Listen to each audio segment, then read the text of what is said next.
Media আপনার হাতের মুঠায়, কিন্তু চিরকাল এই অবস্থা থাকবে না। তার জয় পুতুল স্বামীর নামে পরিচিত হোক, এটা তিনি চান না। উনি চান পুতুল জয় ইবনে ওয়াজিদ না হয়ে হাসিনা হোক, কারণ উনি স্বামীর প্রতি একটু বীতশ্রদ্ধ। একটা ডিগ্রি আছে বলে উনি 9টি ডিগ্রি সংগ্রহ করে স্বামীকে দেখাই দিয়েছেন, তোমার থেকে আমি কোনো অংশে কম নই। যে মহিলা নিজের স্বামীকে সন্তুষ্ট করতে পারে না, একটা স্বামীর মনোতুষ্টি করতে পারে না, স্বামীকে শ্রদ্ধা জানাতে পারে না, আল্লাহর জান্নাত তার জন্য হারাম। দেশের 12 কোটি মানুষকে তিনি কি সম্মান দিবেন? স্বামীর সম্মান যার কাছে নাই, স্বামীর মর্যাদা যার কাছে নাই। সুতরাং আজকে টেলিভিশনে যতই বক্তৃতা করেন, টেলিভিশন আজকে আপনার মিডিয়া আপনার হাতের মুঠায়, কিন্তু চিরকাল এই অবস্থা থাকবে না। পণ্ডিত জওয়াহরলাল নেহেরু একবার পাগলা গারদে গিয়েছিলেন, কি বলে এটাকে, মেন্টাল হসপিটাল। তো পাগলেরা পণ্ডিত নেহেরুকে দেখছে মাথায় কেষ্টে টুপি, শেরওয়ানি, চশমা জামা, হাতে ছড়ি, দেখতে তো মানানসই সুপুরুষ। পাগলেরা বলছে তুমি কে গো? উনি বলছেন আমাকে চেনো নাই, আমি হচ্ছি ভারতের প্রধানমন্ত্রী পণ্ডিত জওয়াহরলাল নেহেরু।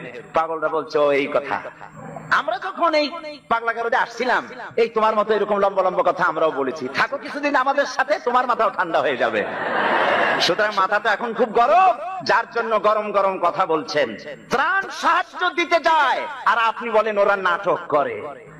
বিরোধী দলের নেত্রী, দেশ নেত্রী বেগম খালেদা জিয়াকে ত্রাণ সামগ্রী বিতরণ করতে না দিয়ে এলাকার লক্ষ লক্ষ মানুষকে, বনি আদমকে বঞ্চিত করেছেন আপনি। এদেশের বর্ষিয়ান জননেতা যিনি রাজনীতি করেছেন আপনার বাবার সাথে, সেই পিতৃতুল্য মর্যাদা সম্পন্ন নেতা অধ্যাপক গোলাম আজমকে মিরপুরে ত্রাণ সামগ্রী বিতরণ না করতে দিয়ে গোলাম আজমের সাথে বেয়াদবি করেছেন। আপনার এই বেয়াদবির শাস্তি আপনাকে পেতে হবেই হবে।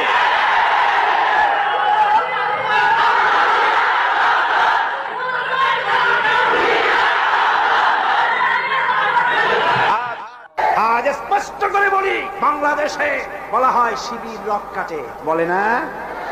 এদেশের দেশ পরিচালনার শীর্ষস্থানে বসা এমন এক ব্যক্তির সঙ্গে আমার কথা হচ্ছিল, তিনি বললেন শিবির তো রক কাটে। আমি বললাম আপনি দেখছেন? কয় না, আমার তো দেখার কথা না। জানলেন কি করে? বললো যে পত্র পত্রিকায় লেখে, সব পত্রিকায় আসে সমানে রক কাটে। আমি বললাম পত্রিকার সকল কথা কি আপনি বিশ্বাস করেন? কয় সব পত্রিকায় লেখে, যখন বিশ্বাস না করে যাই কই। আমি বললাম তাহলে তো পত্রিকায় সব কথাও লেখে বর্তমান সরকার অযোগ্য, অথর্ব, অদক্ষ, দেশ চালাইতে পারে না, এটাও বিশ্বাস করেন? বেচারি আটকে গেল, জবাব দিতে পারলো না। এই কথাটা কেন মাথায় ঢোকে না? একটা মানুষের রক কাটা সহজ না গুলি করে মারা সহজ? কোনটা সহজ? যেখানে অস্ত্র পাওয়া যায়, লাখ লাখ অস্ত্র পাওয়া যায় চিরবাদামের মতো, সেইখানে একটা মানুষ ঠাইসা ধরিয়া তার রক্তটা কাটতে তো সময় লাগে, সে চিৎকার মারতে পারে, লোকজন ডাকতে পারে, রক কাটতে কেন গুলি করে তোমার রিবেতে পারে? সুতরাং আসল কথা হলো, শিবিরের মতো একটা পবিত্র ছাত্র সংগঠন থেকে গোটা নতুন প্রজন্মকে মাহরুম করার জন্য এই অপপ্রচার শুরু হয়েছে।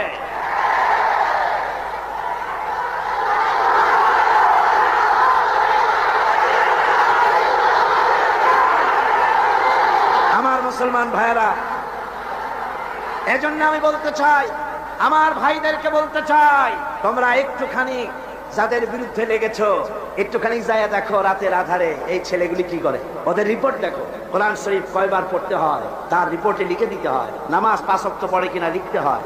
আমি জিজ্ঞেস করি চট্টগ্রামবাসীদের কাছে, শিবির এই চট্টগ্রামের এত বড় বিরাট শহরে কোন দোকানে বাকি খাইয়া পয়সা দেয় নাই? একজন বলুন। কার মেয়ের দিকে খারাপ চোখে তাকায়ছে, মেয়ে হাইজাক করেছে, কাকে গুলি করেছে, কোথায় ডাকাতি করেছে? বরং আপনারা ওরা যখন সভ্যদারি করে একটু খোঁজ নিয়ে, ওরা জানে না, এইরকম খোঁজ নিয়ে দেওয়ালের কাছে গিয়ে কান লাগায় দেখেন কলেজের ভার্সিটির এই ছেলেগুলি, ওরা কোরআন সরাসরি পড়ে নাই, বাংলায় কোরআন হাদিস বুঝেছে, রাত্রি বেলায় কিভাবে আল্লাহর দরবারে কাঁদে, কিভাবে তাহাজ্জুদের নামাজ পড়ে, আর কিভাবে ওদের কলিজার, ওদের ভাই 70টি নেতার কর্মী শাহাদাতের নাজরানা আল্লাহর দরবারে পেশ করেছে পর্যন্ত।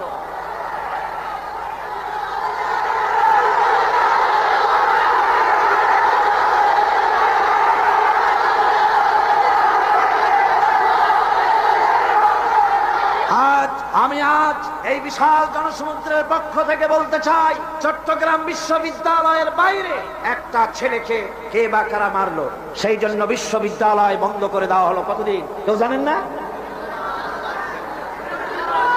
2 মাস 14,000 ছাত্র ছাত্রীর ভবিষ্যৎকে অনিশ্চিত করে দেওয়া হলো।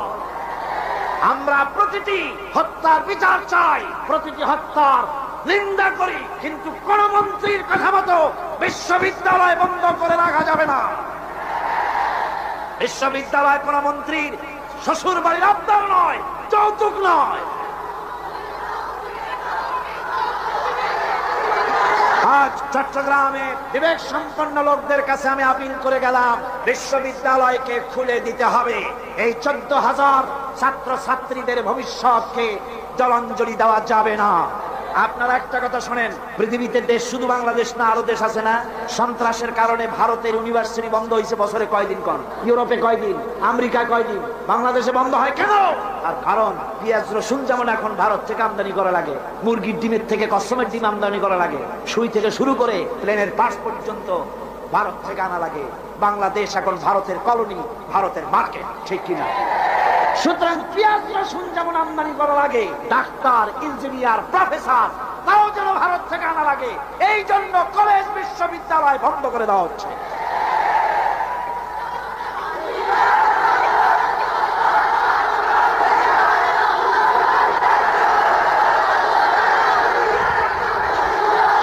আমি তরুণদের, জওয়ানদের বলবো, বাংলাদেশকে সত্যি যদি ভালোবাসো তাহলে ভারতীয় মুক্ত বাজার অর্থনীতির নামে ভারতের সম্পদ দিয়ে যেভাবে ভারতীয় বাজার দিয়ে বাংলাদেশকে নষ্ট করা হয়েছে, এর প্রতিবাদে তোমাদেরকে রুখে দাঁড়াতে হবে।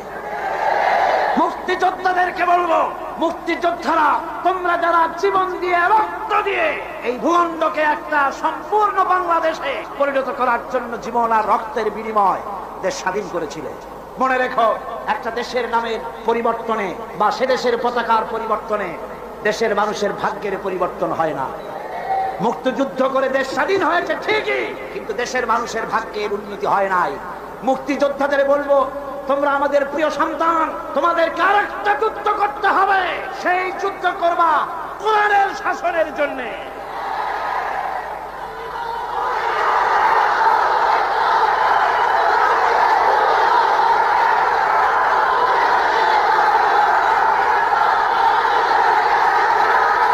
মুক্তিযোদ্ধারা, সমস্ত মুক্তিযোদ্ধাদের প্রতি আমার আবেগ ভরাই আবেদন রইল, বাংলাদেশকে ইসলামী শাসন প্রবর্তন করার জন্য আপনারা আপনাদের অবদান রাখুন। কিয়ামতে পুরস্কার পাবেন আল্লাহর দরবারে, কোনো সন্দেহ নাই। যুবকদের ব্যাপারে সর্বশেষ কথা, কোরআন পড়ো, হাদিস পড়ো, বখাটেপনা, মাস্তানিপনা, সাদাবাজি বন্ধ করো। সত্যিকারের মুসলমান হয়ে আল্লাহর দ্বীনের দিকে এগিয়ে আসো। জান্নাত তোমাদের জন্য অবধারিত। বুড়া মানুষ একটাও ভেস্তে যাবে না কিয়ামতে। বুড়া মানুষ একটাও ভেস্তে যাবে না, কালো মানুষ একটাও ভেস্তে যাবে। বুড়া মানুষরা আবার অসন্তুষ্ট হয়ে, আপনি যখন ভেস্তে যাবেন আল্লাহ আপনারে জওয়ান বানায় দিবেন। কারণ ভেস্তে এত নিয়ামত যা বুড়ারা খাইয়া হজম করতে পারবে না, ভেস্ত নষ্ট করে ফেলাবে। এই জন্য সব উরুবান আতরাবা, সমবয়স্ক বয়স্ক আল্লাহ করে দিয়ে দিবেন। কান সুবহানাল্লাহ। জওয়ানদের ব্যাপারে এই আবেদন রইল। আরেকটি কথা না বললে নয়, সেটা হচ্ছে এনজিও। সেটা কি? এনজিও বাংলাদেশে বড় রকমের একটি সমস্যা। এনজিও, সব এনজিও খারাপ তা নয়, কয়েকটা এনজিও আছে ইসলামের মারাত্মক শত্রু। বাংলাদেশে ইসলামের শ্রেষ্ঠ শত্রু হচ্ছে ব্র্যাক, 2 নম্বরে কারিতাস, 3 নম্বরে অক্সফাম। 52টা ইসলাম বিদ্বেষী এনজিও বাংলাদেশে কাজ করছে। আমাদের দেশে বামপন্থীরা এতদিনে খয়রাত করতো, ভিক্ষা করা ছাড়া উপায় থাকতো না, যেহেতু রাশিয়া তো শেষ। এনজিওরা এদের সকলকে চাকরি দিয়ে দিছে। আর এদের পত্রিকা হলো, এনজিওদের পত্রিকা হলো, ওর নাম রাখছে জনকণ্ঠ, আসলে এটার নাম হলো জঘন্য কণ্ঠ।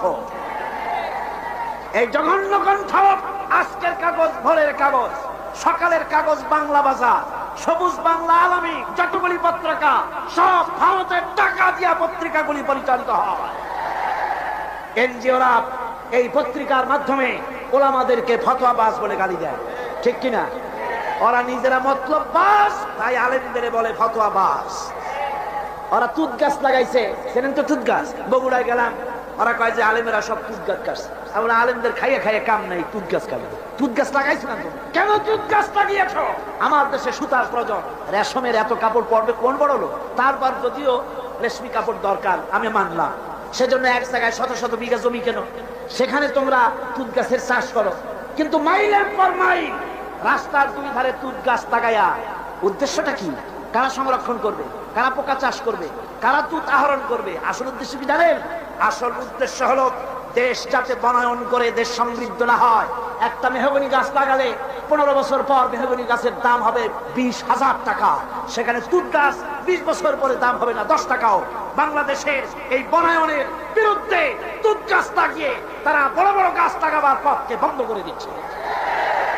সুতরাং এই বদনাম যদি তোমরা আমাদের দাও, শোনো, এই বদনাম যদি আমাদের দাও, আলেমেরা তুত গাছ কাটে, এই তুত গাছ দিয়েই আমরা তোমাদের ভূত ছাড়াবো ইনশাআল্লাহ।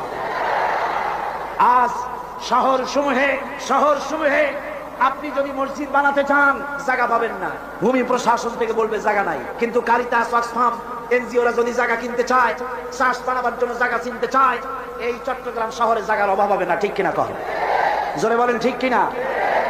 অদূর ভবিষ্যতে বাংলাদেশকে লেবানন এবং বৈরুত বানাবার একটা ষড়যন্ত্র নিয়ে এনজিওরা তারা কাজ করে যাচ্ছে।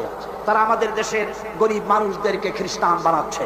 সুতরাং এনজিওরা তাদের অপতৎপরতা যদি বন্ধ না করে, তাহলে এই বাংলাদেশের 11.5 কোটি মুসলমানের মধ্য থেকে আবার টিপু সুলতানের জন্ম হবে, ফকির মজনু শাহর জন্ম হবে। আমরা এনজিও পিটাইয়া বঙ্গোপসাগর পার করে দেব।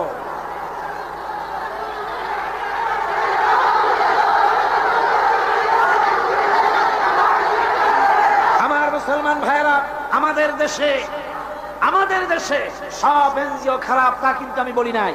800 এনজিও কাজ করে, তার মধ্যে 600 এনজিও বাংলাদেশ বহু ভালো ভালো কাজ করে, আর বিদেশি 200-র ভিতরে 52টা এনজিও কাজ করে ইসলামের বিরুদ্ধে। তার ভিতরে শ্রেষ্ঠ হচ্ছে প্রাণ। একটা বাড়িতে যদি 5টা ছেলে বেকার থাকে আর একটা মেয়ে আছে, বেকার 5টা ছেলেরা তারা চাকরি দেবে না, চাকরি দেবে মেয়ে লোকটাকে। কোন ঠিক কিনা? জোরে কোন ঠিক কিনা? আমাদের মেয়েদেরকে বেপরদা করেছে, মোটর সাইকেলে চড়িয়েছে, ইজ্জত নষ্ট করেছে, বাংলাদেশের পারিবারিক বন্ধনকে বিনষ্ট করেছে। সুতরাং এই শয়তানি আমরা আর চলতে দেব না বাংলাদেশে ইনশাআল্লাহ। যখন ইনশাআল্লাহ ভাইরা আমার, এরপরে আমার কথা হচ্ছে সাংবাদিক ভাইদের জন্য। সাংবাদিক ভাইরা যারা সাংবাদিকতা করেন, এটি একটি মহান পেশা। কোন আলহামদুলিল্লাহ।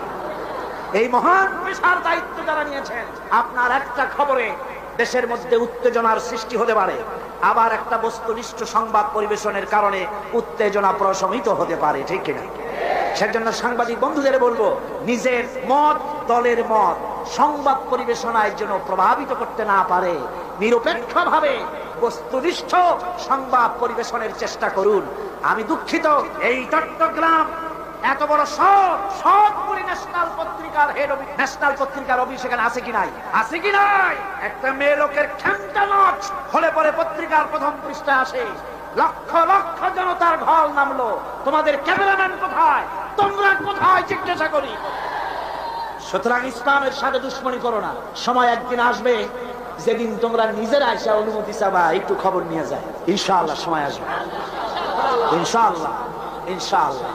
হুজুর যখন প্রথম ওমরা করতে গেলেন, চাবি চাইছিলেন চাবির দ্বার রক্ষকের কাছে, চাবি তো দিলই না, আরো গালাগালি দিয়ে দিল। সাহাবীরা বললেন, হুজুর অর্ডার দেন, ওর কল্লারে নামাই দি। হুজুর কয় না। এরপরে যেদিন ফতে মক্কার দিন, সেই দিন চাবিওয়ালা আসছে, এসে কয়, হুজুর ঘরের মধ্যে ঢুকবেন না, এই নেন চাবি। হুজুর চাবি নিলেন, দরজা খুললেন, ভিতরে ঢুকলেন, মূর্তি ফেলাই দিলেন, নামাজ পড়লেন, বেরিয়ে এসে বললেন, নাও এই চাবি তোমার কাছে থাকবে, কোন জালিম ছাড়া এই চাবি তোমার কাছ থেকে কেউ নিতে পারবে। সুবহানাল্লাহ, এর নাম ইসলাম। আজ পর্যন্ত ওই চাবি সেই বংশের লোকের থাকে। ফাহাদের বাপেরও ক্ষমতা নাই ওই চাবি নেওয়ার, কারণ রাসূল বলেছে জালিম ছাড়া এই চাবি কেউ নেবে না। সুবহানাল্লাহ। আমরা সাংবাদিক ভাইদেরকে সম্মান করি, সেই সম্মানের মূল্য দেবেন। আমরা কথা বলি জাতিকে রক্ষা করার জন্য, দেশের স্বাধীনতার সার্বভৌমত্বকে টিকিয়ে রাখার জন্য। আমরা বাজে গপ্প করি না, আজে বাজে কথা বলি না, আজে বাজে গাল গপ্প বলে সময় নষ্ট করি না। জাতির চরিত্র গঠন, দেশের সার্বভৌমত্ব রক্ষার জন্য চেষ্টা করি। দেশ যদি আক্রান্ত হয়, জীবন দেবে এরা, যারা বসে আছে। ঠিক কিনা? যারা বলেন ঠিক কিনা? সুতরাং কথাগুলি যথাযোগ্যতার সাথে সাংবাদিক ভাইয়েরা পরিবেশন করুন। আপনাদের জন্য এটাই রইল আমার আবেদন। এরপরে আমি বলবো, ওলামা সমাজের ব্যাপারে কথা বলবো। বক্তৃতা শেষ করে নিয়ে আসছি, মুনাজাতের দিকে এগিয়ে যাচ্ছি। ওলামাদের ব্যাপারে বলবো, ওলামা হাজারা আপনারা হচ্ছেন দ্বীনের আমানত আপনাদের কাছে। আলহামদুলিল্লাহ, এই মাহফিলে আমি যদি হাত উঁচু করতে বলি, কয়েক হাজার আলেম উস্তাদ এখানে আছে। এমনকি মাহফিলের ভিতরে মঞ্চে জায়গা দেওয়া তো সম্ভব না। আমারে যারা পড়াইতে পারে, আমি যাদের জুতা বহন করার যোগ্যতা রাখি না, এরকম বড় বড় আলেম এই মাহফিলের মধ্যে বসা আছে। কোন সুবহানাল্লাহ, জোরে কোন আলহামদুলিল্লাহ।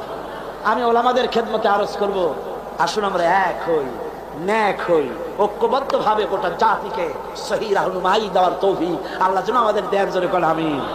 ওলামাদের মধ্যে গালাগালি দেওয়া, ফতোয়াবাজি করা, এগুলি বন্ধ করে দিতে হবে। এগুলো আগের থেকে অনেক কমছে, ঠিক কিনা? কোন কমছে কিনা?